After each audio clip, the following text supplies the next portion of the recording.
L'impossibilité matérielle des peines éternelles. Une analyse rationnelle et scientifique.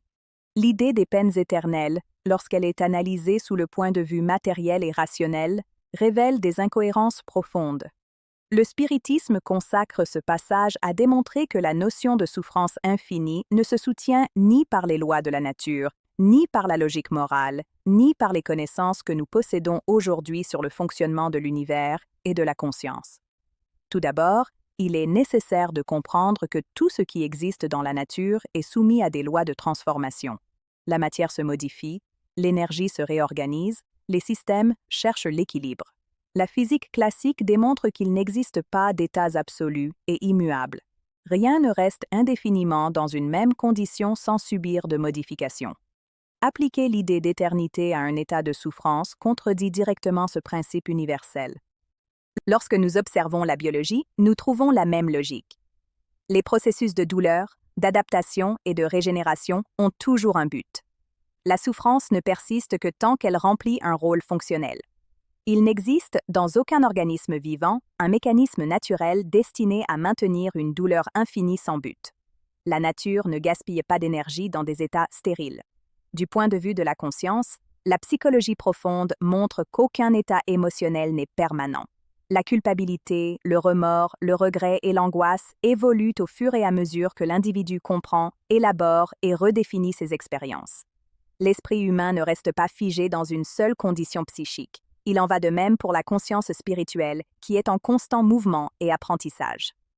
Le spiritisme clarifie que les soi-disant peines spirituelles sont des états moraux et psychologiques de l'esprit, et non des mécanismes matériels de punition. Étant des états internes, elles ne peuvent pas être éternelles, car la conscience elle-même évolue. À mesure que l'esprit comprend ses erreurs, il s'éveille à un repentir sincère et désire réparer. La souffrance perd son fondement.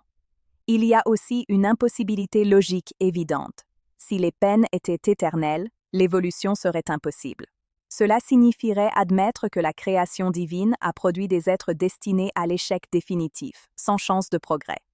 Une telle idée entre en conflit direct avec tout ce que nous observons dans la nature, qui pointe toujours vers la croissance, l'adaptation et l'amélioration.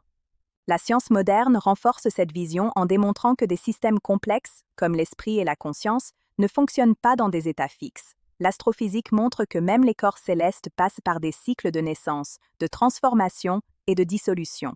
Rien dans l'univers ne reste éternellement identique. Appliquer l'éternité à un état de souffrance est incompatible avec cette réalité.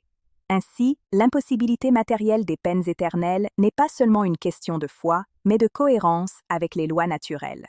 La souffrance spirituelle existe, mais elle est toujours transitoire, éducative et proportionnelle. Elle accompagne l'esprit tant que nécessaire à l'apprentissage et disparaît lorsque la conscience se transforme. Cette compréhension libère la spiritualité de la peur et la reconnecte à sa finalité supérieure: éduquer, éclairer et conduire l'être au progrès moral. Il n'y a pas de condamnation définitive, seulement des chemins d'apprentissage, toujours ouverts à la transformation. Si cette réflexion vous a aidé à mieux comprendre la logique spirituelle à la lumière de la science et de la raison, aimez, partagez et laissez votre commentaire.